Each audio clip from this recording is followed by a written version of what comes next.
Brothers on record, not what you expected. Once you get the message, you sure to respect it. Now get connected, it's brothers on record. Now get connected, it's brothers on record. That's right, two brothers, one mic, tap in. That's right, two brothers, one mic, tap in. That's right, two brothers, one mic, tap in. It's brothers on record, plug in and stay connected.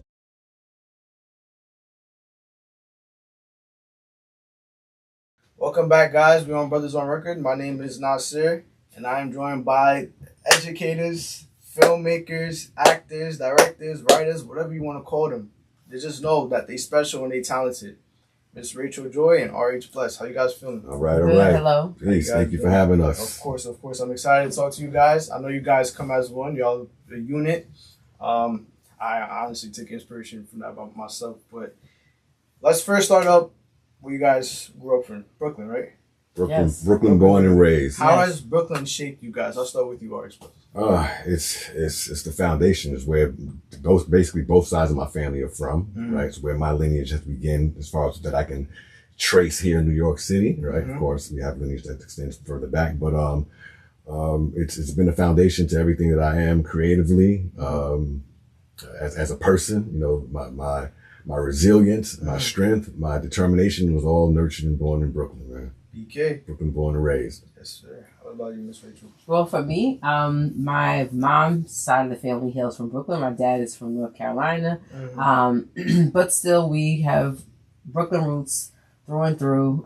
That's where school, church, life has been and started for me. And it's really been the inspiration to shape who I am, which is why Miseducation, it takes place in Brooklyn, and Brooklyn is almost like its own background character. Just for me, that kind of resembles what life has been like for me, growing up as a native New Yorker, but specifically a Brooklynite as well. Okay, of course. We're going to talk about Miseducation later. I wanted to first get into, like, being in Brooklyn, growing up in the neighborhoods. Did you guys take inspiration from, like, hip-hop at the time? I know Biggie was popping. I know Jay-Z. Like, Biggie was popping for you. So when hip hop started for me, it was a long time I before Biggie. I didn't want to book the age. I didn't want to book the age. But yeah, listen. And I have a Biggie story as well, really? too. Absolutely. So, but, sorry to cut you off. Go ahead. You grew up, like, what part of Brooklyn did you grow up in? So I grew up in a couple parts of Brooklyn. I grew up in Red Hook and I grew up in Coney Island. Okay. And not to disregard the other places that I've also grown up. I've also lived upstate New York. I've also lived in Maryland. So I moved around, but everywhere I've been, hip hop has followed me. Correct. But everything begins in Brooklyn, and definitely, it was for me. Hip hop was the absence of the male presence in my home. Yes, right? yes. So I'm talking about hip hop in a very different time, very different era, where the messages were different. It was music that you can play at home, right, in front of your parents, that have a strong message of self identity, of just empowerment, self empowerment, community empowerment. So it was different. It was the voice that we didn't have as youth, that we found in our peers, our older peers, the artists, that they showed us that, you know, through this art, you can find your voice, develop your voice, and be someone in this community that's often not heard. And I know you were a rapper yourself. I'm an MC. First and foremost, I'm an MC first. Excuse me. It's a difference between rapping and MCing. You got it. You know, we're not going to get into all of that. We probably need a few more segments for that. But you're a lyricist. I'm a lyricist. Yes. Now, it's all about context and content, right? What got you into that? Being shy. Really? Being shy. Being very shy, very introverted. The way I expressed myself was through sports. I played a lot of sports. That's how I got my aggression out. When I learned that through an English teacher of mine who told me that I wrote well, didn't really care for writing at the time, used to tell me, you write really well. You just write too much, and learn how to control that. And so I started writing poetry, writing poems and lyrics quietly, secretively. And I would stash it. Nobody would ever read it, see it, find it.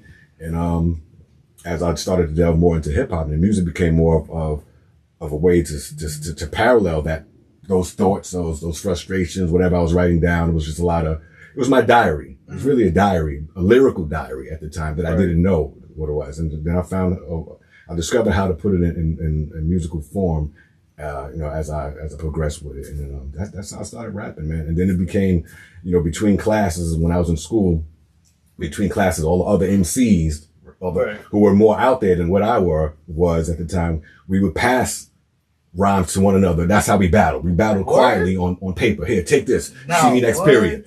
And they would read it, and they would catch me in the hallway, like, all right, I got you. Boom, boom, hit it back. So we would do that all day long. That's how we battled, on paper. Wow. And by the end of the day, we would pick whatever was our strongest rhymes and decide who won this battle. That's fire. I did not know that. I did not know that's how. That's how we started. That's how I started. Was this in the 80s? Yeah, this was in the 80s, man. This is in the 80s, crazy. man. So this is really before peak hip hop. Late 80s, early 90s. I'm going to date myself because I'm proud to be here. But I graduated high school in 93. So we're talking about, yeah. Watch your mouth, bro. What you laughing at, man? All right. It's like, I want to say that in 2050, 2040. I want to say yeah. Listen. You got to be proud to still be here, right? Yes, it's a beautiful thing. It's definitely a beautiful Trust thing. me. My young self got it. I just had to. Miss Rachel, how has his childhood experience, how does yours contrast? How did you grow up? Well, I didn't graduate in 93. That's up there. No shade. We have some years between us. So for me, the question you asked about hip hop and its influence, though I've grown up in church and I've always loved hip hop. I've always been a hip hop head. And so, in my writing and even just in regular conversation, there's always a rap lyric that you can connect to something, constantly. So I know that's something that definitely is all throughout Miseducation and just, using lyrics from Mobb Deep or from whatever, hailing what has shaped us all, and culturally. So for me, that's kind of where hip hop is. Wow. And how did you grow up in Red Hood? No, I grew up in Bed-Stuy and Crown Heights. Then my family moved to Staten Island for a good while as well, and of course, that is Wu-Tang land as well. So there still was no. So there still has always been connection to hip hop despite the move. But then I went back to Brooklyn through high school and middle school and then moved back into Brooklyn. Moved back to Brooklyn myself once I graduated from college and so forth. Okay. Listen, we live in Queens now. I still call it East Brooklyn. All right, so it's still Brooklyn for me. Okay. After, I'm assuming, how was high school during that time? Because that's when I guess you start to find yourself. Were you rapping at the time? Is that when? No, believe it or not, I was a dancer. I was a dancer. I was an athlete and I was a dancer. Like street dance, hip hop dance. Oh wow. Yeah. Wow. So back then, again, the music was different, right? The artist was different. So each notable artist had 2 or 3 dancers back then. That was the formula. You were a rapper, you got your DJ, you got your dancers, right? I was a dancer.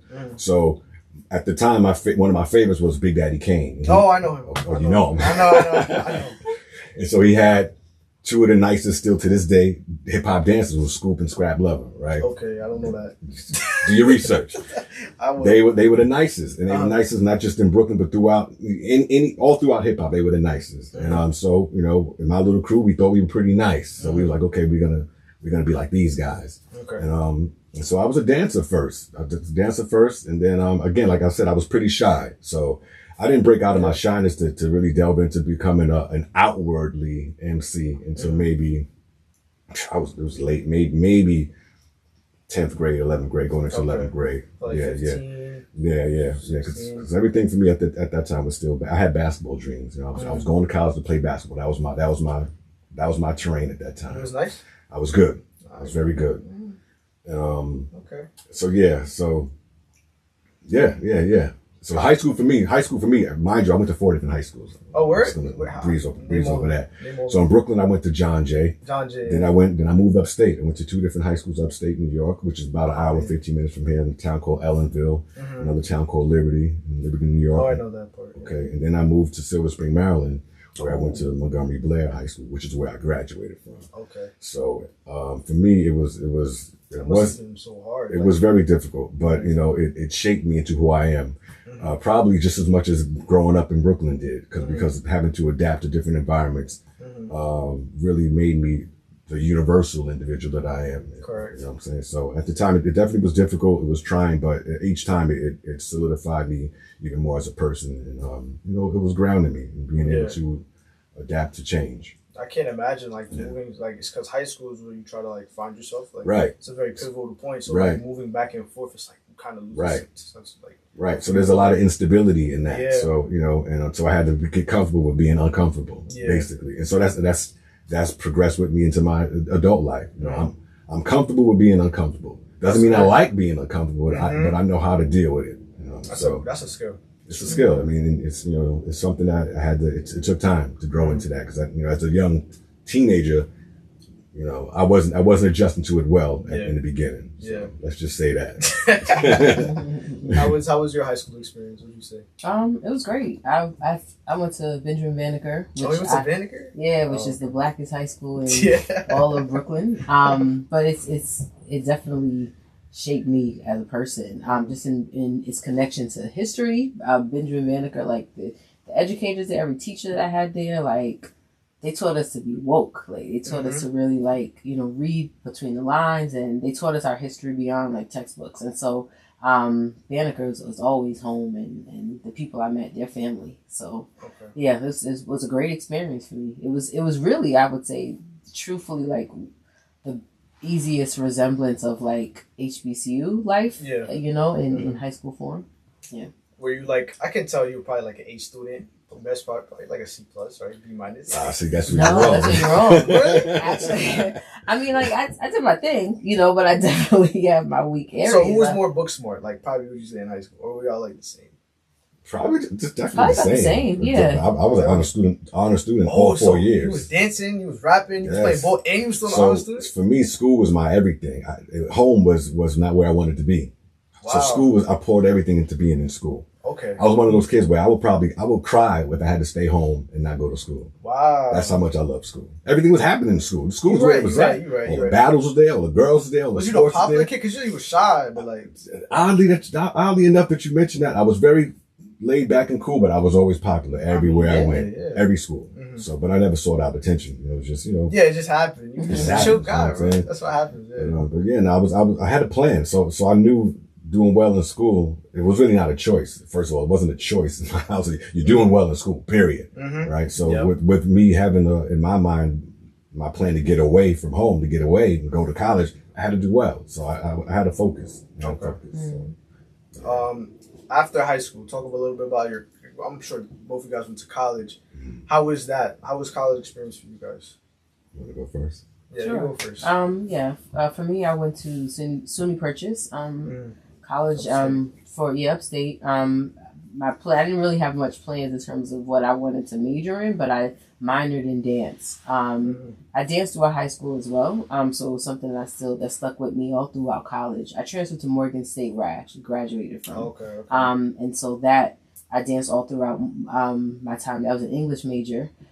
So for me, English has always, from English being my favorite subject in high school, but then wanting to major in it once I decided to, in college, it came kind of naturally. And so college life, you know, in Baltimore specifically, I was mostly in my books because I missed home so much. Like I was always going home every weekend. So, I mean, I would go to class and do, you know, I would dance at the games and things of that nature. But for the most part, like, you know, I was an A student in college because it was, you know, my focus was on passion. I was going to ask you before you go, RH, being an English major, has that like helped you think when it comes to like writing, especially when it comes to films? Absolutely, because you know, part of being an English major, we had to read historical texts or historical members of the canon, which typically tends to be older white men in a lot of traditional senses. But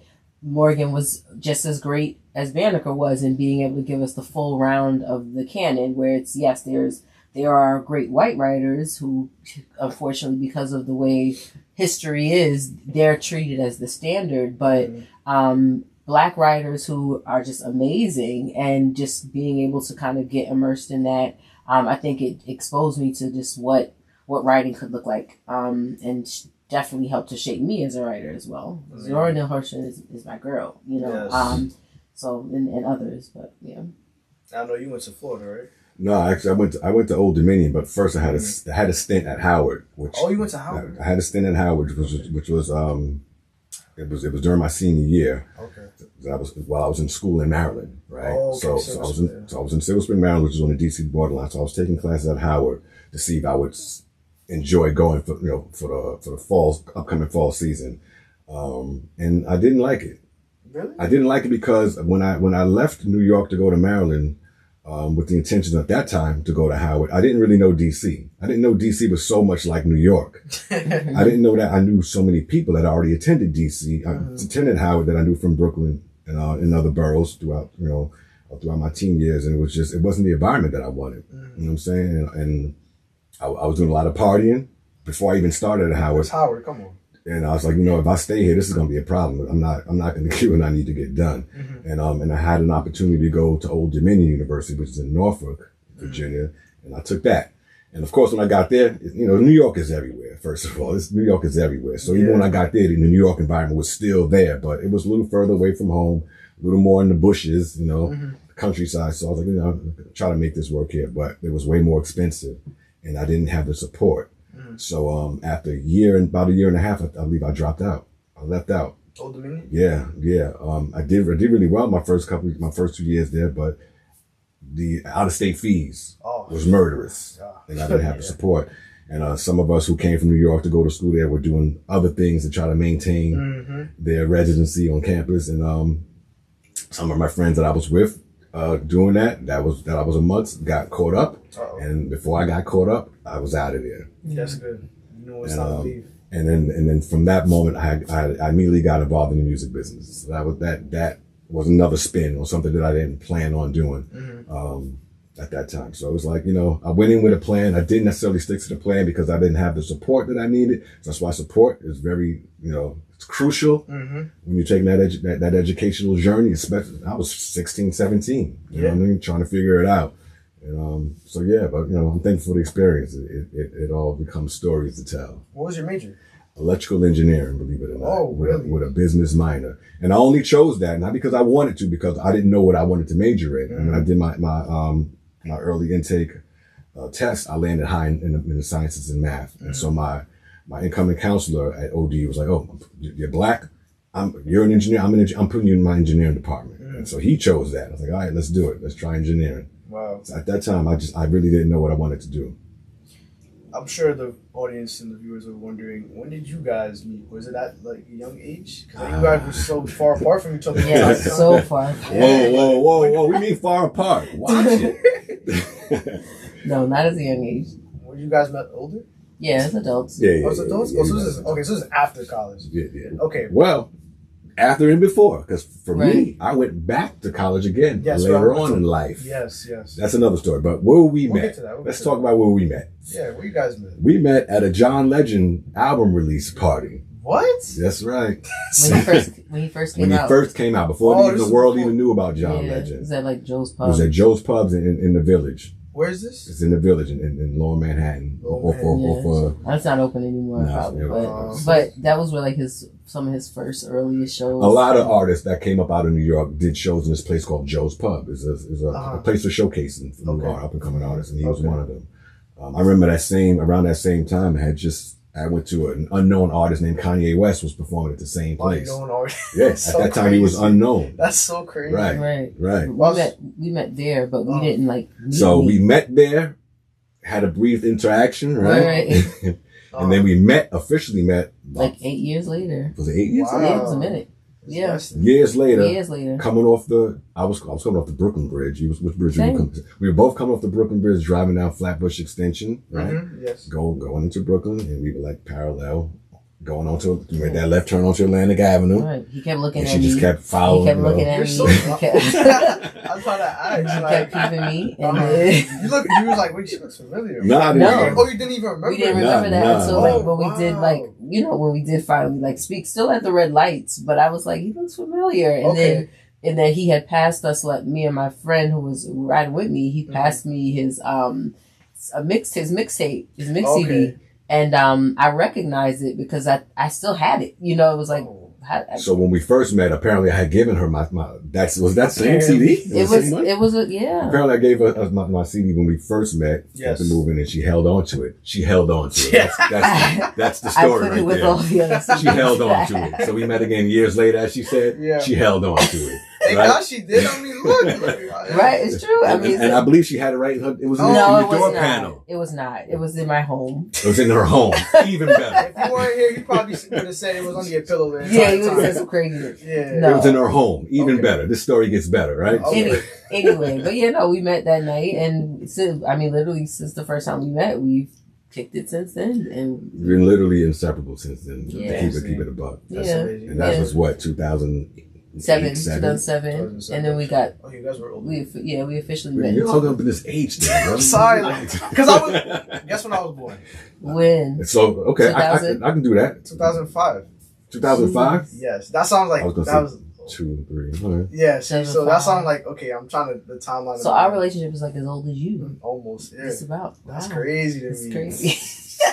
So like, let's talk about films now. Let's talk about film. Let's talk about films. You said you went back to school for. I went back to school during COVID to get my. Oh, so this is okay. Yeah. I went back to school during COVID to get my my bachelor's in film Mm-hmm. and my master's in creative writing. Where? Full Sail University. For that's in Florida. That's in Florida, correct? Oh, okay. Yeah. And then you, in terms of filmmaking, where did that passion stem from?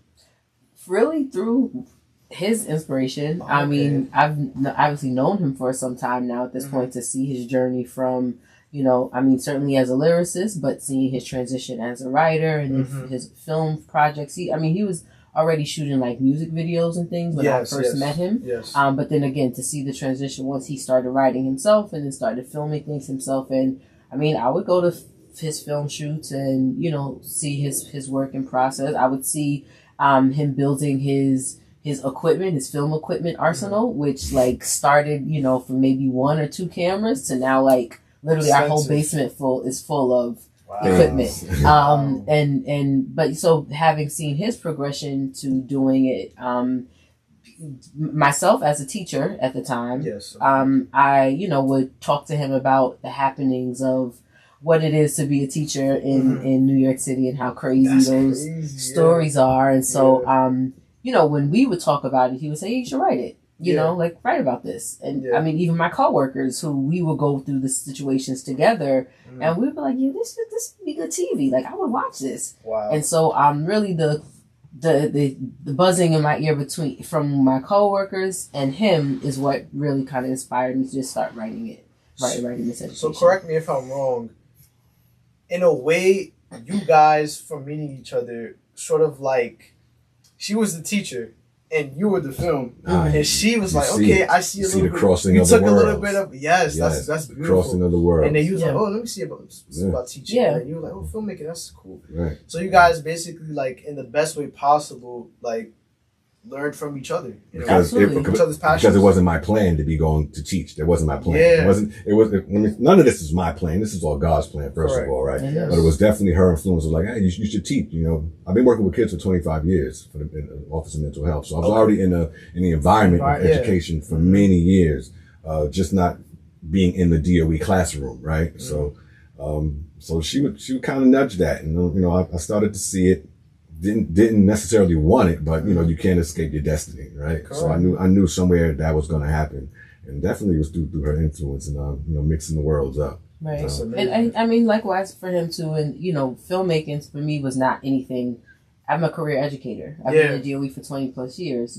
So to be in education, filmmaking was not anywhere in the horizon that I thought. But the first day of doing filming Miseducation, like I immediately saw why he loved it, and I started to love it myself. Just to see how like we get to use all of our talents. I've never had a project where I've used every single one of my talents in a space of filmmaking. So I it's definitely his influence is why I've been a part of it. How was that transition? Because you said you were a teacher, and now, of course, you're a principal. Now, if the audience didn't know, they know now. Yeah. How is that? Because that's like 2 different separate worlds. Like, Definitely. There's a stepping between there. I was an assistant principal for a good wide stretch of time too. the transition between the three is like your worlds open up with each position. Like as a teacher, like there are things that you see in your classroom that are very important and that mean a lot, and that you put your heart and soul. I used to lesson plan to 3:00 in the morning, 4:00 in the morning, all the time because of just how much I would dive into that world. But then outside of the teacher's classroom are the systems and structures that make it possible for you to teach your lesson. And so those, because you as a teacher, you kind of tend to have a view that usually is not easy to understand outside of where your classroom exists. And so once you transition to assistant principal, then you see the glue that's been holding things together, and it's like, wait a minute, but that's by the time you become principal, then you see there's even a bigger bubble outside of it all that you had no idea. And so it's been a new mind shift every single position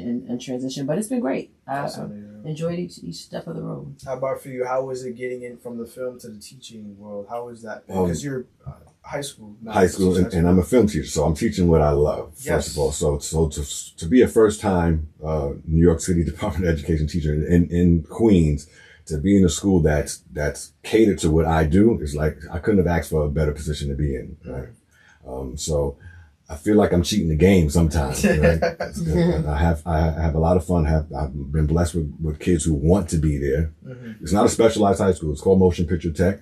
So these kids elect to be there because they want to seek opportunities in the field. So them wanting to be there makes it that much easier for me, right? So I'm not fighting against anyone, right? To try to do something that they don't want to do. They're there because they want to do it. And so I'm just using a lot of what I've experienced from before my educational aspect of filmmaking, when I was just a guerrilla filmmaker, which was hands-on in the streets and getting as much work as you can get done with different production. I'm bringing all of those experiences, all of those stories to help show them that I'm the true and living example of what they're trying to do, right? In real time. Exactly. And so it means a lot more that way.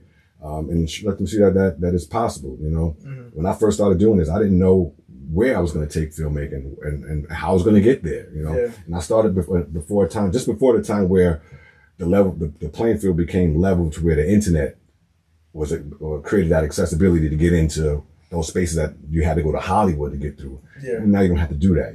Cameras are now more accessible, resources are more accessible to where you can be an independent creator and not rely on those big machines and the big companies to come seek you out or find you, which it will never happen because they're not coming to save you. So you have to be your own engine. And so that's what I'm teaching from day one, that, you have an idea, you have a vision, you have a voice, utilize it, period. In a way, do you see some of your students that you have now, like yourself in them, and the fact that you were you're so hungry, so ambitious to make films and stuff? Absolutely. There's always some that stand out more than the others, right? True. Especially the ones who have the influence in their homes, who come from families who are filmmakers, right? So you definitely see it in those. They're on point, right? They know the lingo, they know the terminology, they know they have the vision, and they're ready to do the work. So those always stand out, and that's what it takes in this business. It's not your talent will get you but so far, but so far. It may not even get you far at all. Exactly. It's everything else. It's the resilience. It's the hard work. It's creating your network. It's your determination. You're being able to take it on the chin and get back up because it's going to knock you down several times. Absolutely. So that's what it really is about.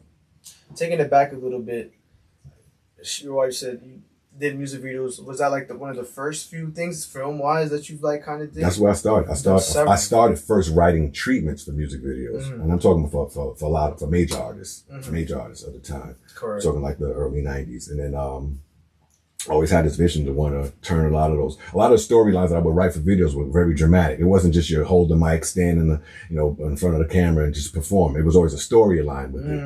And I remember some of the times I would get asked, just dumb it down a little bit, make it less complex, less story. Okay. More rapping. Let's focus on the rap and less story. But I wanted more stories. Show something more than just the money and the girls, right? Yeah, and so I knew, for me to be able to tell the stories I want to tell, I got to tell my own stories. Yeah. I got to write my own stories for myself. When did you have this epiphany? When did this realization come? You're let me take this further. Literally, I was on a set. I was on a set of a video being filmed from an artist that was being directed by the genius from Wu-Tang. And I was helping out on that video set. And the people that were in control of the storyline and the vision. I was like, they're not hitting the story right. They're not doing this right. And they weren't people of our complexion, let's just say that. But they're telling our story, right? Mm-hmm. I understand. I said, no, I just had a big problem with that. And then from there, I started practicing. I started listening to music and then seeing videos that were done, and I would do my own version of that video. I would write my own story to it. That's how I started practicing. And I had an opportunity to write a music video for another artist that was just supposed to be a music video. And I did what I did, and I kind of made it into a short movie. And that artist really enjoyed it, really liked it. And I said, okay, this is going to be my first movie. And that ended up being Easter Sunday. Easter Sunday, I was just about to bring that up. That was a short film. It started off to be a short film, but it turned into a feature. Yeah. Okay. And then because like my teacher used to tell me, I write too much. Yeah. So I just kept writing, and it ended up being a feature. How long is it? Like, duration? It's right under. It's 49 minutes, right under an hour, right under an hour. Okay. Yeah. So after Easter Sunday, you were like, okay, like, I want to take this even further. What steps did you take to, like, I guess, build? Because that was like your baby. That's your first. So when I shot Easter Sunday, I knew absolutely nothing about the total. Well, I'm not gonna say absolutely nothing. I didn't know a lot about the whole total process of filmmaking. There was no time to learn it at the time. It was just, let's go. We're learning on the job, right? On the fly. So after Easter Sunday, I had to now double back and now do a little bit of film history, and learn how to properly shoot, how to properly light, how to properly do everything, systematically the way filmmakers do. And what I found was a lot of things that I did was that. So, it was just more now delving into the fundamentals of it all, right? To have that, not just the doable knowledge of it, but the conversational knowledge of it. Because now when I was finding myself in more circles of filmmakers. So now, okay, I gotta sound like a filmmaker. I gotta talk like a filmmaker. Correct. So it's more than just doing it. Now you gotta be it. Now you gotta be. You got lucky. That's how I felt. You got lucky. You were fortunate. But producing something that was pretty decent. It was okay, right? For my first time around. But now, if I'm gonna do this, I gotta really do this. I gotta really know what I'm doing. I gotta have a team, a reliable team, and I have to, have the resources to try to make this happen. So that's where it really kind of got turned up. And you think going back to school, that really like gave you a whole different introspect? Because your first film, were you in school? Did you did it before you went to school? School of hard knocks. So going back to school, you were like, wait, oh my gosh, there's so many different like. Going back to school was really to prove to myself that this is what I know that I'm supposed to be doing. Because going back to school meant putting myself back into debt, right? So I said to myself, I'm going to put myself into debt. I got to really believe that this is going to work out. This is what I want to do. This is going to happen. No questions about it. And I also did that because I didn't want to lose opportunities that I had come across in the past where people thought, because of how I spoke, how I moved as a filmmaker, thought that I had the degrees to hold certain positions at certain companies, and something was offered at a time, and I didn't have the degree, and I missed out on an opportunity. Okay. Right. So I said that will never happen again. That would never happen again. Yeah. And so I sought out to do that. And your baby, Miss Education, how was that brought up about? I know it's a little bit about your life story in the beginning of it. You were with Rachel at the time, right? When you shot Miss Education? Mm-hmm. How do you think his influence as well as your own shaped that Miss Education? Like, how did it happen? Well, I mean, besides him, encouraging me to write it, my process of learning to write a script, that started, in 2016-ish. Yeah. Where like the first, pages were written. But after writing it, like he would be the one that I would have to read it, and to really, edit and revise and etc. And so, I mean, though he probably took more of that role on after he got those degrees, I'll say. Let me interject here. Now he has a master's. Now he really... She listened more after I got the degrees. Let's say that. She listened more. Yeah. I'm just saying. In the beginning, it was hard to get her to write because I like you said, you're an English teacher, you should be able to write. That's what I was thinking. That's a different world, But it's a different world. Yeah, it is. Right. So all I thought that was important at that time was just write. Just write, let it land on the paper. We'll figure it out later on. That's true, absolutely. And so that was most important. So she wrote and she wrote and she wrote and she wrote. And I mean, but the progress though, I think, was that in, episodes like 1 and 2, those are probably more like all mine. in terms of what I wrote. Certainly he would refine and give feedback and make tweaks. But after like episode 3-ish, 4, that's where like we started writing together. Mm-hmm. And so like it came to a point like from episode to episode where we can't tell the difference of who wrote what. It's like, who wrote that? You wrote that. I didn't write that, because of how much we started to collaborate in the writing of it. So that progressed more so as the series went on. Okay. That's when did you guys film Miss Education? We started filming weeks before COVID, right? 2019. Somewhere in there. Right? Oh, sure. I think a little earlier. Couple months before COVID. Yeah, definitely before. Just before COVID, we started filming. And then this 2019, and then we got shut down in March. How was that? It was terrible. But we were able to still proceed with shooting some scenes of other folks who were just maybe less scared. Because that, everybody was a reality. If, I don't know if you were there during COVID, but during COVID times, like obviously like people were like, they were showing the death toll every day, and so people genuinely were scared. The film industry had really screeched to a halt because of COVID regulations and etc. So like it was a slow build up for us to be able to resume full on filming, but we were able to do that with folks who were, maybe a little less scared, and were able to, we did shoot in small doses during 2020. There was a lot of adjustment. We had a cast at that time. We had a cast of over 55 people. Right. At that time, in the beginning stages, maybe half of that. Right.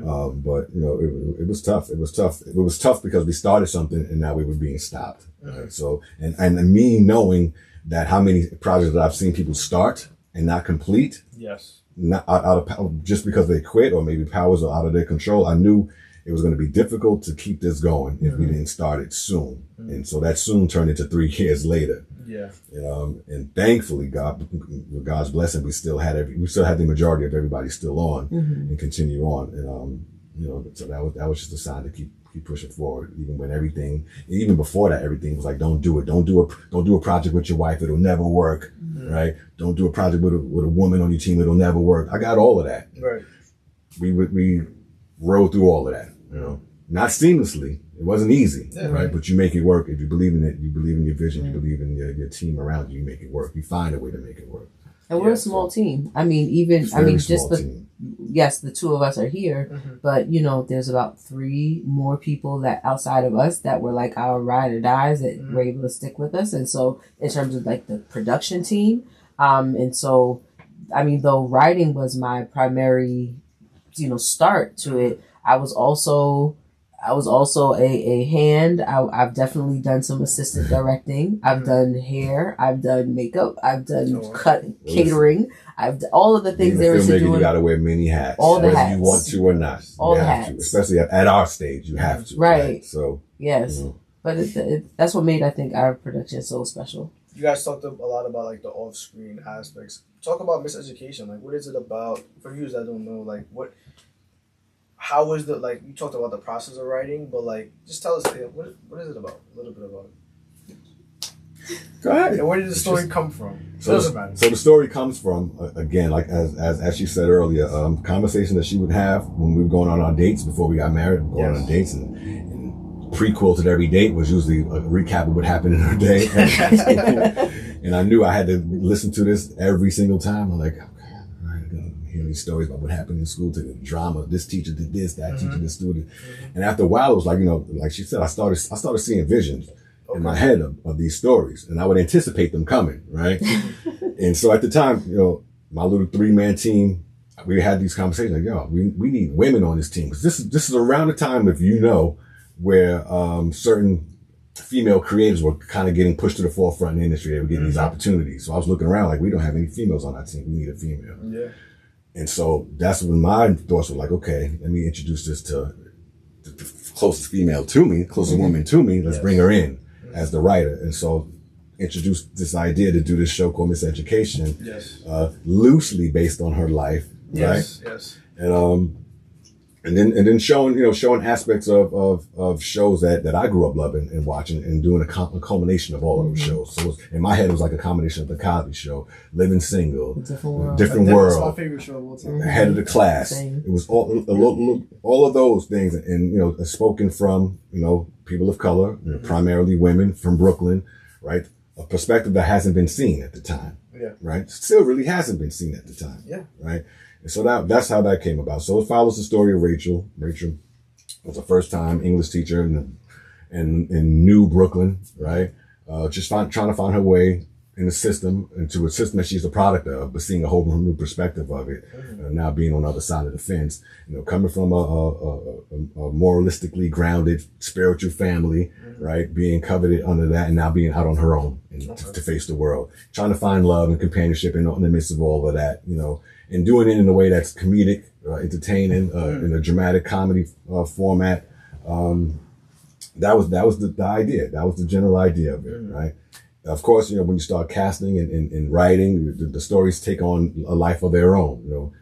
What you may have in mind for a character, an actor may bring something to it. It kind of brings an extra life to the character. Collaborative effort. It's a collaborative effort. So that's what it was. That's what Miseducation is. And the title Miseducation is all the things that we learn in our path to become who we are, but all the things that sometimes you must unlearn, right? And so that was the whole premise. That was the whole push for it. Okay, that's very interesting. My question to you guys, like after Miseducation, what have you shot any films just on your own, independently, or you guys just continue to work together to make films? In the midst of that, I've done other work, but before that, so yes, so your question is there more to come? Yeah, absolutely, there's more to come. Absolutely. Yeah. My only experience in the film world is working with him. So, and I mean, writers don't get that experience where something that they write ends up on not only filmed and shot, but on a platform. Well, it happens, but not immediately. Not immediately. You can be a writer. You can write for many years and never get your stuff placed anywhere. Never get shot, for that matter. Right. So she's definitely. I'm spoiled. She definitely got spoiled. And being able to, have someone who has all the equipment and the know-how to film what I want to write. But, because he is a really respected filmmaker, he's certainly going to look at my scripts and vet them correctly and help me write. And we, so that we it is going to be a team effort, without a doubt. Did you guys find any difficulty working together, being husband and wife on set, and then have to go back home? Oh, yeah. I didn't like what you said when we were talking about this scene in front of it. Yeah. That's something to navigate. Absolutely. Definitely. Absolutely. And look, see, my goal was to please her, make her happy, right? This is not only an art. Have a look at it as an artist, right? Have a look at it as my wife and as my friend. Happy wife, happy life. And at the end of the day, I wanted to do something that she's gonna respect me for, of course, and be proud of that we did together. And of course, try to do it as much as in her voice, because I asked her to write. This is her story, essentially, right? But in that curve of writing your story, but still making it ready for television can be two different things. Right. So we there was a little bit of bending and fixing that we had to do to make sure that the story is still authentic to her story, but yet still fitting in that format that we needed to be into, where we can have a better chance of getting it somewhere, right? So that creatively may have caused some challenges. I mean, I think also just in our respective fields, we're bosses. Yes, so it's hard. He's a director on set, and I'm a principal. I'm an assistant principal. I'm an administrator. So us coming together, where typically we're used to being the boss separately, but now together, I think we were able to kind of strike that medium better in the later episodes of Miseducation, but the first ones, oh please, it was tough. It was tough. It takes time. But it was worth it. It was tough, but it was worth it. Yeah, because I say some character building, and likewise, to be able to collaborate at a different level. I mean, we're husband and wife, so we collaborate. At home, we have 3 kids, together. So of course, that is something that we have to constantly work together with. But this is a whole nother ball game. But yeah. Do you guys do on screen? Would you guys be in front of the camera, acting? We did a few cameos on Miseducation. Cameos, but just cameos. No, I do act as well, but I haven't acted in thoroughly. I haven't acted at all in Miseducation. We did a little breeze through, a little thing. I've done a few cameos. She's done some cameos. Good You yourself has done a cameo. Oh yeah, done a cameo. Right. I have. Yeah, I do. Yeah, I was a little kid though. I didn't have to be. He wasn't that little. What was that? I don't really remember what year. I remember shooting it in front of the school. I remember everything. I just forgot when was that. It may have been post-COVID. I think It had to be post-COVID. it was likely one of those, like, so because of COVID, you know, like I said, scaring a lot of folks to not want to be shooting things. Yeah. We had to shoot characters and shoot other scenes that were needed that didn't involve certain members, and so I imagine that might have been right. So your scene partner in that she just graduated high school. Yeah. And when she did that, she was in high school. She was in 8th grade at that time. So so we're talking at least 6 years ago. Dang. So I was 14. So I was in 8th, I was 9th grade. Probably 9th grade. Right. Okay, that makes sense. So I was like right before COVID. I was out during COVID. I don't know. And if I remember correctly, you told me this is the first time I've ever gotten paid for anything. Remember? Yeah, because my dad, you know, I've acted in previous films, but he never paid me. Like, want McDonald's after a hard, intense scene. Like, I got you what happened after this. Like, After a 12-hour day. I was like, Blush really blessed me. I'm like, I ain't never seen this much money. But I really appreciate the opportunity, guys. That was really something. And that kind of inspired me when it comes to, like, I want to do films now.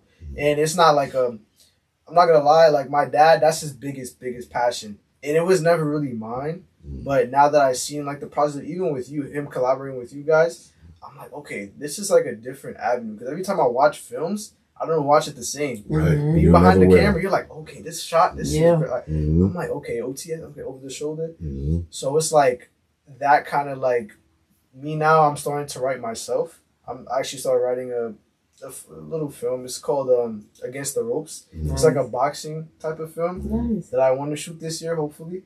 Fingers crossed. But I'm editing it now. I like it. It's my baby. This is my miseducation. But so hopefully we go through with that. But I really appreciate filmmaking completely different now because of that. Right now I'm in nursing school, so it's kind of hard to like balance both. But you guys, like hearing your stories, it's like you guys have so many hats on your belt. Like you have so much things going on, and you guys make it work. You still make it work. You find guys, a way. I'm so happy you guys found each other. It's like because I'm 20. Too. Yeah, I know you guys. I'm 20, so it's like I hope to like get one of your like relationships once upon. Like I cannot wait to have a partner that like we're on the same. Maybe we may have our differences and stuff. You will have your differences. You will have your differences. But I can tell your morals, your ethics, everything is like the main and foundational part. You guys are set, and you guys have a lot of similarities when it comes to that, which is what you need for a strong relationship. So I really admire you guys in a sense, for sure. Thank you. Of course. Who said YNs don't know nothing? See, I ain't no YN, bro. I'll be telling my pops, you like, oh, you're a YN. And I'm a YN, then you a OG at this point. It's the youth of now. Yeah. The youth of now. I'm not gonna ask her, but do you mind telling me your age? I just turned 50, November 8th. 50? 50. Bro, you don't look no older than 40. Thank you. I appreciate that. That's crazy. Black don't crack for us. No. That's right. Especially when you don't abuse the body. Yes. Don't really smoke. Don't smoke. Don't drink. You work out?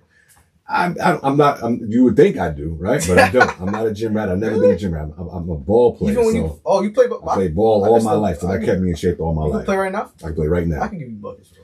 And you'll get them back. He'll be a little tired after. You'll get I him. don't think his knees work the same, bro. They don't work the same. I was a sky. I was a dunker. Oh, you was a dunker? Absolutely. What? So You're like 6'1", 6'2". Maybe if you didn't remember when we spoke prior to the cameras roll, I used to play with major players, right? Oh, yes, you did say that. NBA players. You I did played say with. that. You Okay, did so say yeah, that. so I was pretty good. Is he lying? Is he lying? You ever seen him play? I have. Oh, word? I said he plays. So he's a little tired afterwards, but he definitely can hold his weight. Because you were a little older when you guys met. So I'm assuming you're See, 30. this age thing keeps coming up with this guy. No, so we met in 2007. Yeah. So like, but he's 7 years older than me. Okay. And so like he's always been older than me, but He's always been older. That's not gonna change. It's not gonna change. Yes. But you know he's aged gracefully, I would say, without a doubt. For sure. Thankfully. Mm-hmm. Outside of the filmmaking industry, you guys have any other passion? I heard you said 3 kids. You got 3 kids together? 3 together, 4 in total. Nice. My oldest is a little older than you. He'll be 28 next month. A little. Damn, bro. He'll be 28 next month. You got a 28-year-old? That's crazy. Yeah. So 28, wow. That's a big 10, 7, 4. 4. Wow. That's crazy. I bet you guys get the older one, 28. I bet you like, is that your brother? Like, so you. You got listen. Sure. He I'm looks sure. like you. He looks a lot like you. That's Full wild. beard. No. This is the best I can get right here. So, but that's okay. That's all right. That's all right. It's all right. It's okay. It's okay. And you guys are a 4-year-old, so it's like two. How is that? Like being mother, being a father. What's that dynamic? It's busy. It's busy, especially with such busy lives. Like, explain to me. Yes, it's very busy. They're the fountain of youth. They are what keeps me young. You know, they're what keeps me young. They're very active, so you got to be active. You got to keep up. Right. So we exercise. We, the exercise regimen is important. The family time regimen is important. All of that. Staying spiritually grounded, just staying active as a family and staying in tune. In the midst of doing all that we're aspiring to do and the things that we're currently doing, the things that we want to do, it's always keeping us centered. Right? That's first, and we do as much as we can together. And just keeping that in focus. That's what we're passionate about. Because I didn't have that growing up. Yeah. So we come from two different type of family structures. Where she had that. She had a lot of that. I didn't have that growing up. So it's something that I never really aspired for because, at that time it was like, okay, my secret to being happy was being successful, right? That's not what it really is. It's about having a successful family. That's what it really is, right? So you're a family guy now. Yeah. I've always been a family guy. I've come from a rough family on both sides, but I've always been family centered. It was always centered, and that was taught from my mom, my grandmother, all the matriarchs in my family. Yes. You have a lot of women in your family? Listen, if it wasn't for the women. That's true. That is true. If it wasn't for the women, I'll leave it at that. The black man's story. Yes, absolutely. That is something that needs to be preached. Yeah, man. Have your kids voiced any interest in the filmmaking or even entertainment? Have they wanted to? Hey, Dad, I want to be actor. I want to be a director. Anything yet or no? They're all bosses in their own right, so I'm sure directing is they do their own levels of directing now, but they're all artists. Yeah, the youngest, she's more of a dancer than anything. Yeah, but the other two are. She might be the closest to the actress because she recites dialogue from shows. Miss Education is her favorite show. Really? Yeah. I know you said you minored in dancing. You said you danced when you were younger. Yeah. You guys were both I guess dancers when you were younger. Yeah. So is that what she probably gets from both of y'all? Yeah. I also taught dance too as an adult, as when I was teaching as well. Yeah, English and dance at some point too. Okay, wow. But yeah. What about you said 8-year-old too? 7-year-old and 10. They're both the 7 and 10-year-old. They're both artists. They love to draw and that's right. Story. My 10-year-old, he's writing his own stories now, and comics specifically. So I'm sure that they'll see their way to the film world somehow or another. So that's actually a good segue into another project that we're doing. We have a children's book series that we're doing, and it's based upon stories that I've extracted from the day in the life of some of our kids, activities at school and home and within different family environments. So things that they've come home and spoke to me about, things that have happened. In my head, I'm spinning them into stories. And so my oldest son and my daughter, they're both pretty good drawers. I'm going to have them illustrate the stories. Yeah. So yeah, that's the next. That's the 2026. That's what you got on the agenda. Goal. Yeah. Season 2 for Miss Education is also a goal as well. Yeah, so I was just about to ask, there's going to be a sequel then? It's confirmed? Yeah, it's got to be. It's confirmed. Yeah. Okay. Can't just stop at just one. You haven't proven anything. You guys, I got you. You need a little. I'll do my cameo. You guys need your cameo. I'll do my cameo again. I'll spin back. And you don't gotta bless me at all. The blessing is always automatic. The blessing is automatic. Yes, I'll be happy to be in season 2 if I get the call. Okay. I got you guys. I was gonna ask you, you guys have delved into a lot of heavy subject matters. A lot of your films and a lot of what you guys, especially you Bless, it's more thought provoking, I would say. Even when you were doing the music videos, you said you wanted to have a deeper story. Right. How do you tackle such heavy subject matters like that and then incorporate it in a way where it's makes the audience feel dang, this is really they can resonate with your story. I think what it is with me is that with this, I'm now accepting it as a gift and talent. For me, years ago it was a resource to let out. That if I'm going to have this opportunity to say something, I'm going to say something that means something, and that's really just what it boils down to. I don't really focus on trying to make an impact. it's just that I guess the fibers of who I am and the life that I've led, everything that I speak is going to be about something, right? And so I try to do that in a way where it's entertaining. I think that's probably the challenge. How do I make this entertaining? But delving into a topic is never a challenge in that aspect. It's how do I make this entertaining? How do I make this universal? How do I make this acceptable or digestible to everyone? That's where the challenge lies when I'm writing things. Okay. With Miseducation, I know you said it's a little bit about you. Like, when it came to writing it, how would you say, per se, like, because of course it's like a comedy too. It's a drama / comedy. Yeah. Yeah, so the dramatics of it. Like, how did you, I guess, find a way? Because it was your first project, and you said you did have him alongside you if you needed any help. But like, I know it's different from writing English courses about like history and past to the like. Okay, I'm actually sitting down writing about urban, urban lifestyle. How was that for you? I mean, it was a lot of just kind of writing remembering, really, kind of like tapping into some of those old stories that like I would say, but to actually kind of like think about, visually what it would look like and actually physically writing it out from, like Rasheen said, Bless said, put the story on paper, and so for me, it was more so like just putting the memories on paper is what helped me to really kind of touch base and to shape the story. And I mean, a lot of it was just thinking about like funny times and even the really sad times, and just kind of like confronting those things that, maybe were buried in the past, but it was about, confronting it and putting it on paper.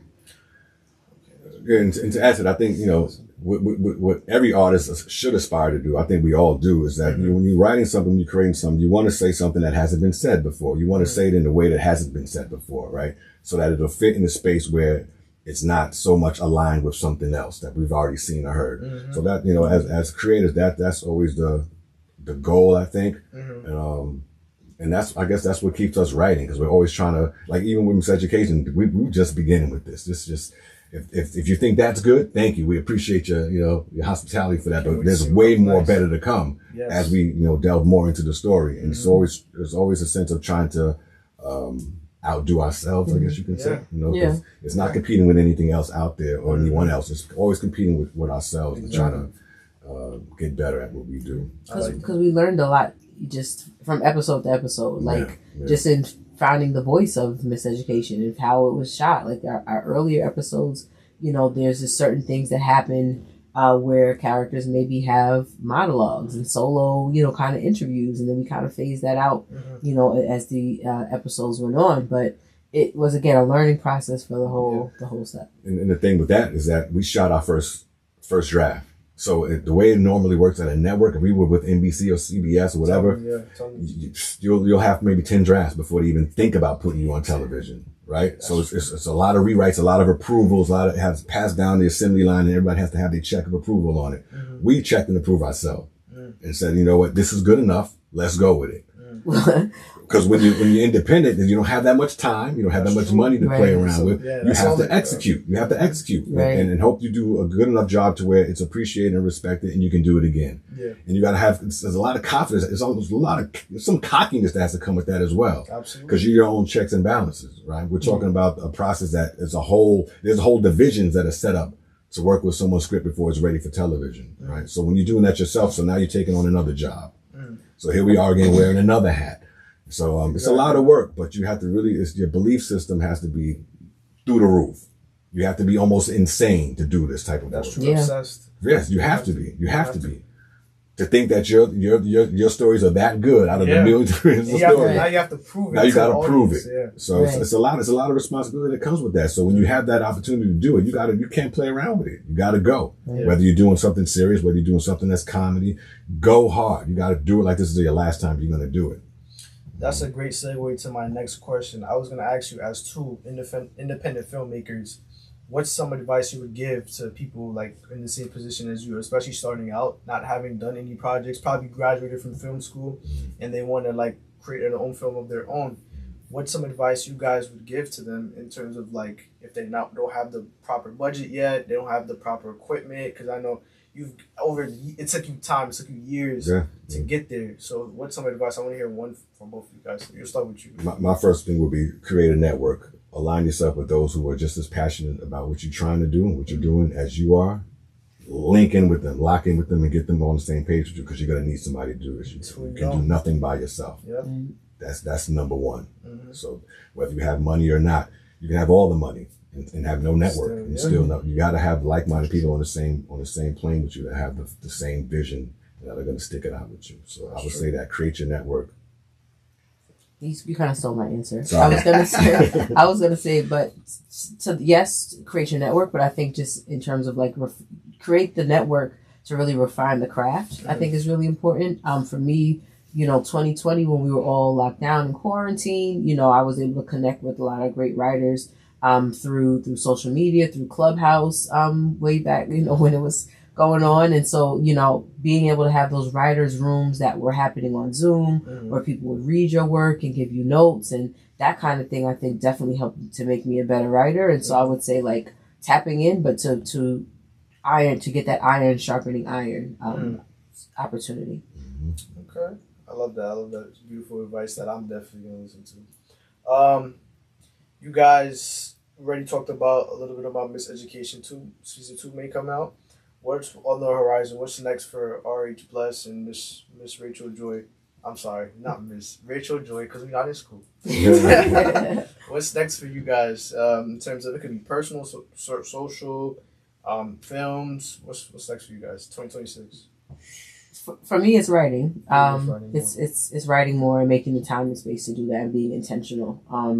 Because all of the goals, like we just had a goal meeting yesterday. Oh, really? Very much the administration. I like that. And we had a 2026 meeting. And so in that, we talked about just some of the personal and professional goals. And so Miseducation is definitely a huge goal there. And then, of course, applying for grants and things of that nature to really fund this so that way it's not self-funded. Yes. This go-around is a goal of ours. And, of course, fitness, getting closer to God. And that's always, for me, the core of what I want to do. Amazing. Tapping into our resources and seeing who knows us and who we know that can assist us in all of these goals. That's what it's really about as well. And just staying healthy to make sure that we can see these goals through to the finish. That's it. Because if you're not healthy enough to do it, then it ain't going to get done. So staying in tune with our bodies and our minds and our health and everything. Just trying to knock things off that list that we created, that she created for us, and that we created. I said we that we created. Just staying inspired, because you got to have fun. Because the process can be grueling, so you got to have fun and find and continuously find ways to make it fun. Because there's going to be times when it's not fun at all, and just keeping that and keeping an end goal in focus. That's what 2026 is going to be about. Seeing that end goal and just getting to it. Okay. Man. Now, truly though, like, I kind of said it before, but like, I take a lot of inspiration from you guys just hearing your stories. I mean, like, I can tell you guys do have your disagreements or arguments, but I can tell y'all perfect for each other at the same time, like perfect for each other. Oh, thank you. Yes. One is really short, one is really tall. Who's the hothead? You're the hothead? Is he the chill guy? Like, we're both hot-headed. Oh, you're a hothead? Chill. He's the chill hot. guy. He's so chill. Really? He's hot. We're both firstborn as well. So the oldest child, that means there's just certain similar traits we have in terms of being in charge. But you mentioned the height thing. You know Napoleon complex. I've been there. Napoleon. Okay. I've been there. Don't do that. Don't do that. I've been there before, bro. I understand, but I see how you guys like pull all together. You guys have a family, like. It's just amazing to hear like people from two different, I guess, spectrums of like the pole, and then come together and make a collaborative effort like the way you guys did with films, with family, with education. I think that's just a beautiful story, and I just wanted for everyone to hear it. And I appreciate you guys for coming through and dropping some gems and telling us a little bit about yourself. So I appreciate you guys for coming. Thank you for having us. Of course. Yeah. Again, RH Bless Rachell Joy, we signing out. Thank you guys for coming out. And Brothers on Record. Thank you. Brothers on record. Appreciate y'all. Thank you. Now get connected, it's brothers on record. Now get connected, it's brothers on record. That's right, two brothers, one mic, tap in. That's right, two brothers, one mic, tap in. That's right, two brothers, one mic, tap in. It's brothers on record, plug in and stay connected.